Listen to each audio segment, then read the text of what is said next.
अरे नए न जाने कितने गुंडे आए गए, लेकिन अब ऐसा कहाँ, एक ही है, एक ही था, एक ही रहेगा बाबा अपना। कि लोग नया पवन तरगदा हरदारों के भक्तार हवे राजा हो, कि छठिए में 6 गोली ठोक दे बेले। लेकिन मैं एक भी शब्द नहीं गाऊंगा, क्योंकि ये जितने बच्चे आए हैं ना, जिनका दिल धड़क रहा है, वो पहला वो आवाज सुनना चाहते हैं जिनको मुन्ना भैया ने मुंबई से बुला दिया यहाँ। और आज पूरी मुंबई उतारने के लिए मुन्ना भाई का बहुत बहुत आभार। लेकिन हम सबको इतने बड़े स्वामी का दर्शन करा दिए। हे स्वामी कहाँ थे आप, हे प्रभु, हम चाहते हैं 2 शब्द आप बोलिए भैया प्लीज। और इसके बाद आपको हटाएंगे नहीं, क्योंकि यहीं बैठा के आपको इसके बाद ओरिजिनल वाला दिखाएंगे संगीत। प्रणाम।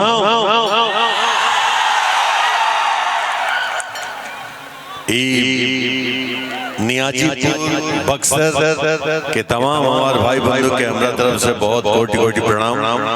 और आप सबके यहाँ ये भीड़ जन सैलाब देख करके जो मन में गुदगुदी होता, खुशी होता, एकरा खातिर आप सबके बहुत बहुत आभार।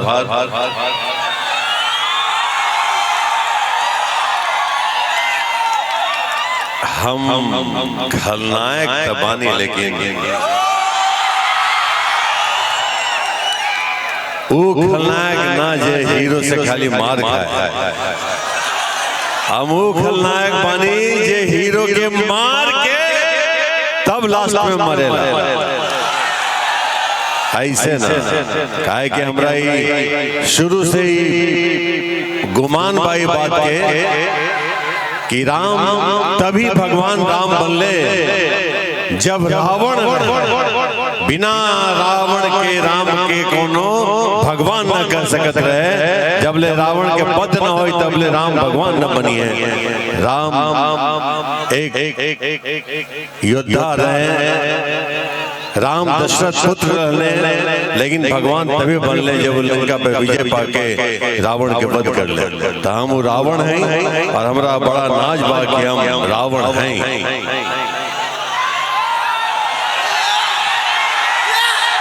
काहे कि भाई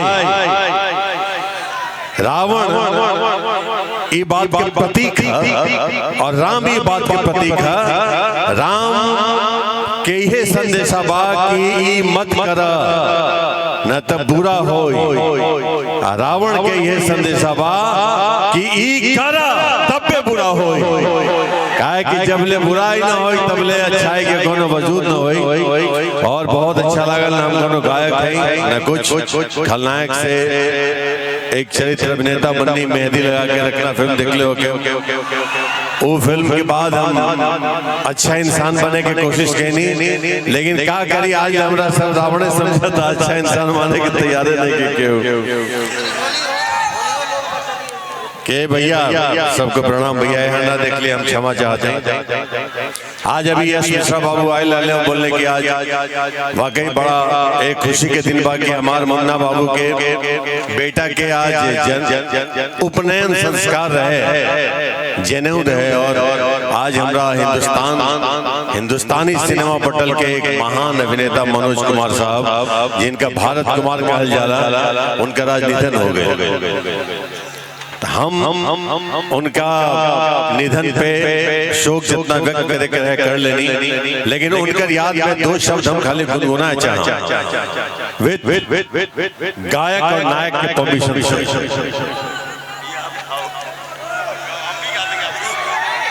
काहे कि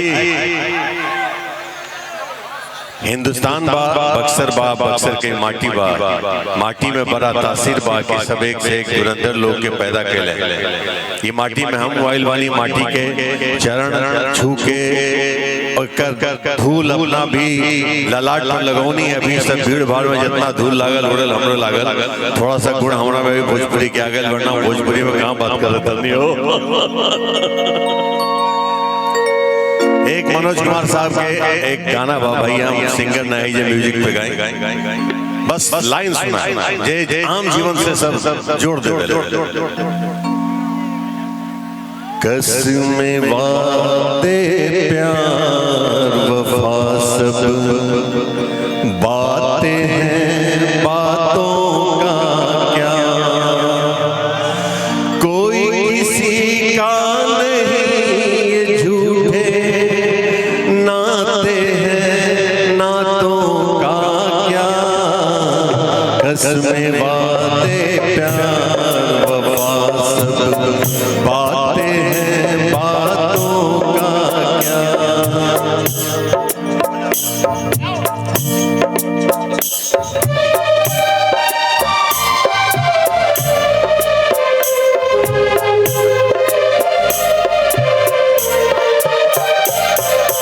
होगा मसीहा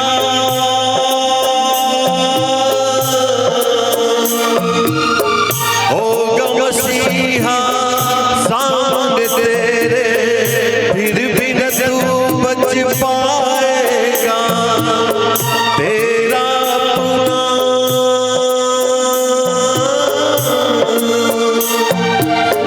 तेरा अपना खून ही एक दिन तुझको आग लगाएगा। आसमान पे